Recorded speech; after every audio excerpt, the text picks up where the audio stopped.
Continuamos con Audición Gomidas y es momento de trasladarnos a Armenia, a Yerevan, porque estamos en contacto con Ani Matevosyan de Birthright Armenia. Ella es social media y coordinadora de marketing de Birthright y va a estar hablando con nosotros sobre la organización después de la guerra y todo lo que depara el 2022 para esta gran organización de voluntarios. Այո, սոսեի խոսքին ավելացնեմ, որ հայերենով կոչվում է դեպի հայք, որի ղեկավարը ծրագրերի մարքեթինգի եւ սոցիալական մեդիայի համակարգող Անի Մաթևոսյանն է մեր հետ։ Ողջույն Անի։ Բարև ձեզ, ողջունում եմ Հայաստանից։ Շատ ուրախ եմ, որ ձեզ հետ խոսելու հնարավորություն ունեմ։ Կարծում եմ շատ պատմություններ ունենք պատմելու Հայաստանից ու վստահ եմ դուք էլ շատ հարցեր կունենաք, թե ինչ է մեր ծրագիրը, ինչ ենք անում ու ինչպես կարող են երիտասարդները ներգրավված լինել նաև Ուրուգվայից։ Շատ լավ։ Անի ջան, ուզում եմ հենց դու սկսես, ասես ու պատմես, գիտեմ որ շատ բազմատեսակ ծրագրեր ունեք եւ աշխատանքները արվում է նաեւ այն բաներից հետո, որը կազմակերպվում է այս վերջի 1 տարին անցնելուց հետո, գիտես ինչի մասին է խոսքը, 1 տարի առաջ պատերազմ եղավ եւ շատ ծրագրեր գիտեմ ձեր մոտ փոխվեցին։ Փոքր ներկայացնեմ, որ Անի հենց մոտ գնում են տարբեր Սփյուռքի տարբեր երկրներից կամավորներ, չէ, Անի, եւ այդ համակարգված ծրագրերի շուրջ խնդրում եմ դու պատմես, օրինակ այս տարվա այս ամիսների ընթացքում ինչեր եք իրականացնում։ Ուրեմն նախ սկսենք նրանից, որ դեպի հայք հիմնադրամը կամ Birthright Armenia ծրագիրը, ոնց որ ավելի հայտնի անունն է, գործում է 2003 թվականից, այսինքն մոտավորապես 20 տարի, տարբեր երկրներից, 56 երկրից երիտասարդ հայերը գալիս են Հայաստան կամավորելու ու մեր ծրագրերն ու ուղղվածությունները փորձում ենք ադապտացնենք Հայաստանի ներկա պահին եղած կարիքներին, այսինքն կախված նրանից, թե որ ոլորտներում ավելի շատ ներդրումի կարիք կա մասնագիտական ներդրումի մասին, ահա խոսքը, ինչ ծրագրեր են իրականացվում եւ որ ոլորտներում ավելի շատ երիտասարդ մասնագետների ներուժի իրագործման կարիք կա, ըստ դրա էլ փորձում ենք մեր կամավորներին մոբիլիզացնել ամբողջ Հայաստանի տարածքով։ Ուրեմն պատերազմից հետո հետաքրքիր կերպով մեր կամավորների թիվը մեծացավ ու մեծ հոսք կամավորների սկսեցին գալ Հայաստան, չնայած որ մենք սպասում ենք, որ գուցե կորոնավիրուսի համաճարակը կամ հենց պատերազմի ինքնին կվախեցնի շատ երիտասարդների Սփյուռքից, բայց հակառակը տեղի ունեցավ։ Այս տարի հետաքրքիր է նշել, որ ունեցել ենք գրեթե նույն թվով կամավոր, ինչ որ 2019 թվականին, երբ ունեցանք 231 կամավոր, որը մեզ համար ռեկորդային էր, ու բոլորը հիմնականում ուզում են գալ ու իրենց ներդրումն ունենալ այն ոլորտներում, որտեղ որ իրենց կարիքը ամենաշատը կա։ Կոնկրետ պատմություններից սկսեմ ու երևի սկսեմ Գաբրիելայի պատմությունից, ով որ եկել էր հենց Ուրուգվայից, Գաբրիելան 27 տարեկան երիտասարդ մասնագետ էր, ով որ մասնագիտանում է էլեկտրական ինժեներության ոլորտում, Գաբրիելային կապել էինք տեղի ստարտափերից մեկի հետ, Armbionics կոչվող, ստարտափը զարգացնում են, ձևավորում են վերջույթների պրոթեզներ, որոնց նպատակը պատերազմից տուժած զինվորներին օգնելն էր, ովքեր կորցրել էին ոտքերը կամ ձեռքերը, ու Գաբրիելայի ներդրումը հենց նրանում կայացավ, որ ինքը օգնեց ձևավորել այս պրոթեզները, մկանները հասկանալու այս գործընթացի մեջ էր ինքը ներգրավված, ու սա հենց հաջողության այն պատմություններից է, որը մենք անընդհատ ընդգծում ենք, որտեղ իրոք Գաբրիելայի ներդրումը կազմակերպության աշխատանքի մեջ շատ մեծ էր։ Այլ ոլորտների մասին խոսելով կամավորներ ունեինք Ամերիկայից, Ֆրանսիայից, Արգենտինայից, ովքեր ներգրավված էին արտ թերապիայի կամ սոցիալական աշխատանքի ծրագրերում, իրենք աշխատում էին զինվորների հետ, պատերազմի ընթացքում կռված զինվորների, ինչպես նաև Արցախից տեղահանված ընտանիքների երեխաների հետ պատերազմյան այդ տրավմայի ու հոգեվիճակի մի փոքր թեթևացնելու կամ կարգավորելու համար։ Այլ կարևոր ոլորտներից երևի իրավաբանների ներդրումն էր Հայաստանում շատ կարևոր վերջին 1 տարվա ընթացքում, որովհետև նրանք գալով Հայաստան, թեպետ գալիս էին Ամերիկայից, նորից Եվրոպայից, Հարավային Ամերիկայից, բայց լինելով իրավաբան, իրենք կարողանում էին աշխատեին պետական ու ոչ պետական ծրագրերի հետ ու օգնում էին պատերազմի ընթացքում կատարված բոլոր հանցագործությունների վերհանման մեջ, օրինակ գերիների հարցերով էին զբաղվում, օգնում էին, որպեսզի եվրոպական դատարանը կամ միջազգային այլ ատյանները գնալով ավելի շատ լսեն ու իմանան տվյալ դեպքերի մասին։ Ու երևի թե վերջի մի կարևոր ոլորտ էլ նշեմ, որ այն կամավորները, որոնց մասնագիտությունը կոնկրետ պատերազմին չէր առնչվում, իրենք նույնպես բոլորը անխտիր տարբեր ձևերով օգնում էին, օրինակ իրենց լեզվի իմացության շնորհիվ կարողանում էին թարգմանություններ անել ու մեդիա ոլորտում նույնպես տարածել ինֆորմացիան հենց Հայաստանից, այսինքն հայկական կողմի տեսակետներ ներկայացնել, թե ինչ կատարվեց, ինչ էր հայկական Հայաստանի հայ ժողովրդի տեսանկյունից այն մղձավանջը, որ տեղի ունեցավ անցած տարի, ունեինք օրինակ կամավոր Բրազիլիայից, ով պորտուգալերեն էր թարգմանում նորությունները ու տարածում էր պորտուգալախոս հասարակության մեջ, ու ունեինք մեկ այլ խումբ կամավորների, ովքեր օգնում էին այդ բոլոր նվիրատվությունների, հիգիենայի պարագաներ, հագուստ, ծնունդ, այդ գործում ու օգնում էին, որպեսզի այդ ամենը հասներ շահառուներին, նորից կամ զինվորների ընտանիքներին, ովքեր զոհվել էին կամ ծանր վիրավորում ստացել, կամ Արցախից տեղահանված ընտանիքներին։ Ոլորտները շատ են ու չնայած որ պատերազմից հետո խոցվեցին հենց այն ոլորտները, որ ես նշեցի, բայց երկիրը որպես այդպիսին վերակառուցման կարիք ուներ։ Դրա համար մենք միշտ նշում ենք, որ անկախ նրանից, թե ինչ մասնագիտություն ունեք դուք, ձեր ներդրումը միշտ կարևոր է Հայաստանում ու ներդրում ասելով մենք ի նկատի ունենք մասնագիտական ներդրում, մենք ի նկատի ունենք անգամ ֆիզիկական ներկայություն Հայաստանում ու անգամ ամենափոքր բանը, որ դուք կարող եք մտածել, Հայաստանի համար կարա լինի մեծ ներդրում վերակառուցման գործում։ Երևի այսքանը այս պահին մեր առաջնահերթությունների մասին։ Շատ լավ, Անի, լավ ներկայացրեցիր, կարևոր նյութերի մասին խոսեցիր,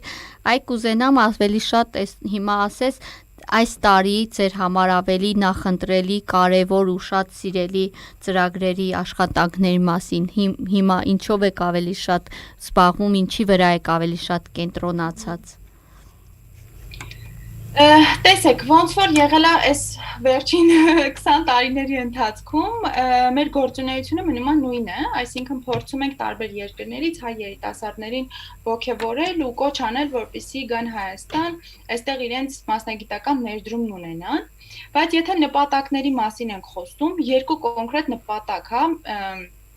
ընդգծեմ, առաջինը, որ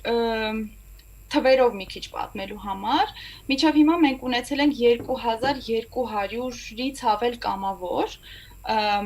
ամբողջ աշխարհից, 56 երկրից, բայց նրանց գերակշռող մասը եղել է Ամերիկայի Միացյալ Նահանգներից։ Այսինքն մոտավորապես կեսը կամավորների եղել են Միացյալ Նահանգներից։ Հաջորդ տարվա համար մենք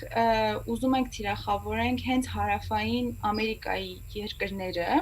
Ուրուգվայ, Արգենտինա, Բրազիլիա եւ այլն, որովհետեւ այս երկրներում նույնպես կան մեծ հայ համայնքներ, ունենք շատ խելացի երիտասարդներ, շատ հետաքրքիր գաղափարներով ու կարծում ենք, որ նրանց շրջանում ավելի շատ պիտի տարածվի դեպի հայքի կամ բրչայթի գաղափարը Հայաստան վերադառնալու, Հայաստանում կամավորելու ու մեր հիմնական թիրախային երկրներից, հա, այսպես ասած, համարվում են Արգենտինան, Ուրուգվայը։ Բացի Արգենտինայից ու Ուրուգվայից, ուզում ենք նաև ավելի շատ կամավորներ ունենալ Ռուսաստանից ու Ֆրանսիայից, նորից նույն պատճառով, որովհետև ունենք մեծ հայկական համայնքներ ու ունենք պոտենցիալը, որպեսզի նրանց թվերը Հայաստանում որպես կամավոր մեծանան։ Ու երկրորդ գերնպատակը դա այն է, որ կամավորության շրջանի ավարտից հետո կամավորները մնան Հայաստանում մշտական բնակության համար, այսինքն հայրենադարձվեն, ու դրա համար մեր հիմնադրամը նորից անում է հնարավորինս ամեն ինչ, սկսած ցանկացած ծրագրի գաղափար իրականություն դարձնելու համար ֆինանսական աջակցություն տրամադրելուց մինչև բնակարան տրամադրել որոշ ժամանակով հայերեն լեզվի դասեր, անգամ աշխատանք գտնելու հարցում ամբողջությամբ տրամադրվում է օգնություն ու աջակցություն կազմակերպության կողմից։ Սա հիմնական գերնպատակներն են հաջորդ տարվա համար, 2022 թվականի համար, ու հենց այս պահին էլ մեր բոլոր ռազմավարական ծրագրերը ուղղված են այս նպատակներին հասնելուն։ Այսինքն կոնկրետ Հարավային Ամերիկայում համայնքների հետ աշխատանք, համալսարանների հետ, հայկական համայնքների հետ, կամ նույն Ռուսաստանում աշխատանք, որպեսզի ծրագրի մասին ավելի շատ խոսվի, հնարավորությունների մասին ավելի շատ խոսվի ու ավելի շատ հայ երիտասարդներ խրախուսվեն, որպեսզի վերադառնան Հայաստան ու այստեղ ապրեն։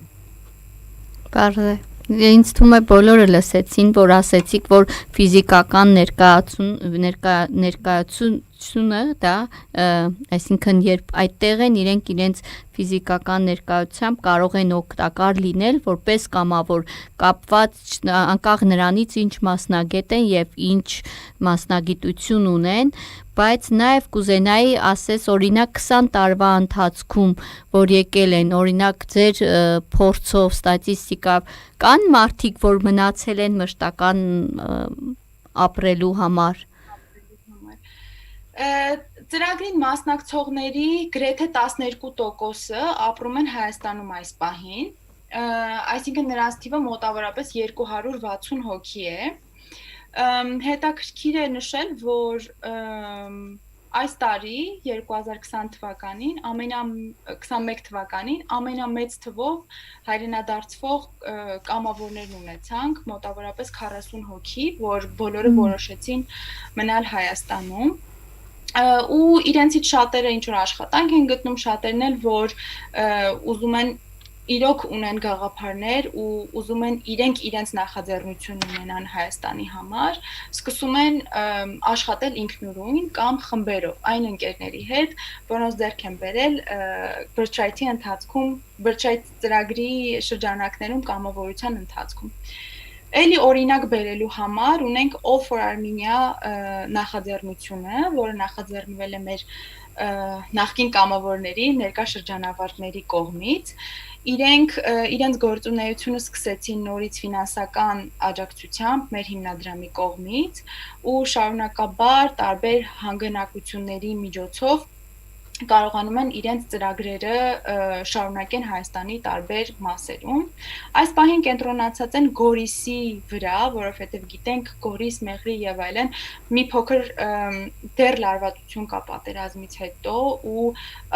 անկանխատեսելի լարվածություն կա, ու դրա համար այս պահին էլ մեր կամավորները, շրջանավարտները կենտրոնացած են այնտեղի համայնքային աշխատանքների վրա ու անում են ամեն հնարավորը, որպեսզի թե ընտանիքներին, թե համայնքի զարգացման համար տարբեր նախաձեռնություններ ունենան։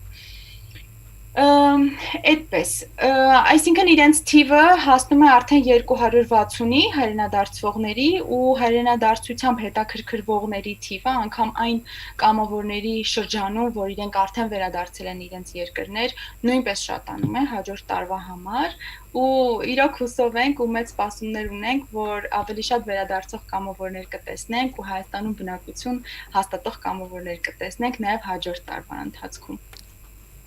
Այո, Անի, հասկանալի է, ասեմ, որ կապ չունի, եթե նույնիսկ գնան, դա ինքն իրենով որպես շղթա ինֆորմացիա է տարածում է եւ այն մարդիկ, որ ընկերներ ունեն, որոնք հիմա Հայաստանում են, նույն Գաբրիելայի մասին, որ դու խոսեցիր, բոլորս գիտենք ու ինքը շատ ողջավորված մեծ սիրով է անում այն, ինչ անում է,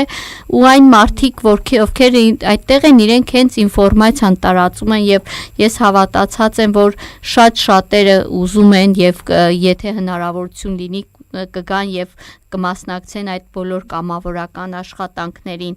Շատ մեծ աշխատանք եք տանում ու շատ գովելի է, կցանկանամ, որ ձեր աշխատանքը կամավորության հիմունքների վրա ավելի զարգանա եւ իհարկե օգուտ լինի եւ ձեր համար եւ իհարկե այն ընտանիքների, որոնց համար դուք աշխատանք եք տանում, որովհետեւ բոլորս հասկանում ենք, որ նաեւ հոգեբանորեն շատ դժվար է, որովհետեւ մտնում ես ընտանիք, կենցաղ եւ ամեն այդ դժվարություններին ծանոթանում ես ներսից։ Ցանկանում ենք ձեզ ուշ, կորով, շնորհակալ ենք, որ այս ժամին մեզ միացաք, Անի, խնդրեմ ձեր խոսքը ողջունի Կոմիտաս ռադիոժամին եւ կամաց վերջացնենք մեր այսօրվա հաղորդումը։ Ես նույնպես շատ շնորհակալ եմ նախաձեռնության համար, հրավերի համար,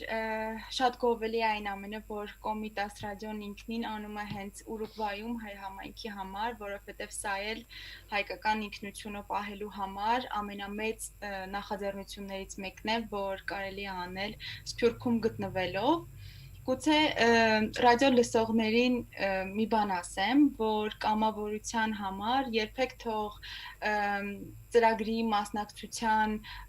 չափանիշները սահմանափակում չհամարեն, այսինքն չնայած որ Birthright-ին մասնակցելու համար մենք պայմաններ ունենք 21-ից 32 տարեկան անպայման հայ լինել եւ այլն, բայց եթե նրանք ուզում են կամավորեն Հայաստանում կամ ինչ որ կերպ աջակցեն հայ ժողովրդին, թող անպայման դիմեն մեզ, մենք ունենք նաեւ քույր կազմակերպություն, որը ընդունում է 32-ից մեծ կամավորներին, սփյուռքահայ եւ ոչ հայ անգամ ազգությամբ, որովհետեւ իրոք այս պահի դրությամբ Հայաստանում մասնագետների, թեկուս կսնակ, թեկուս կայացած շատ մեծ կարիք կա, նրանց բոլորը սպասում են Հայաստանում ու մենք որպես Birthright կամ Դեպի Հայք հիմնադրամ մեծ սիրով մեծ ակնկալիքներ ենք կապում նրանց հետ ու մեծ սիրով նրանց սպասում ենք, որպեսզի ընդունենք Հայաստանում ու տրամադրենք նրանց այն բոլոր պայմանները, որ իրենց հարկավոր են ուղղակի Հայաստանում ապրելու համար։ Դրա համար եւս մեկ անգամ ձեր շնորհակալություն հնարավորության համար, զրույցի համար ու եթե ունկնդիրներն էլ ինչ որ հարցեր կունենան կամ ծրագրի հետ անպայման կուզեն ավելի մոտ կերպով ծանոթանան, թող այցելեն մեր կայքեջ, կապվեն մեզ հետ, մենք միշտ պատրաստ կլինենք զրուցել ցանկացածի հետ։ Ասենք որ Facebook-յան, չէ՞, Անի ունեք Facebook-յան էջ ու շատ հետաքրքիր կարևոր ինֆորմացիա տվեցիր, որովհետև եթե կան քույր կազմակերպություններ, այսինքն նշանակում է, որ անսահմանափակ հնարավորություններով կամավորները կարող են դիմել ձեզ։ Շնորհակալ ենք Անի ջան, շատ շնորհակալ ենք լավ ինֆորմացիայի հետաքրքիր զրույցի համար։ Ձեզ ցանկանում եմ միմիայն խաղաղ պայմաններում աշխատանք եւ հնարավորինս մեծ հնարավորություններ, որպիսի այդ ձեր կամավորական աշխատանքները իրենց լավ արդյունքները տան։ Հիշեցնենք, որ մեր հյուրն էր Դեպի կամք ծրագրերի մարքեթինգի եւ սոցիալական մեդիայի համակարգող Անի Մաթևոսյանը։ Շնորհակալ եմ շատ, հաջողություն ձեզ նույնպես։ Հաջողություն։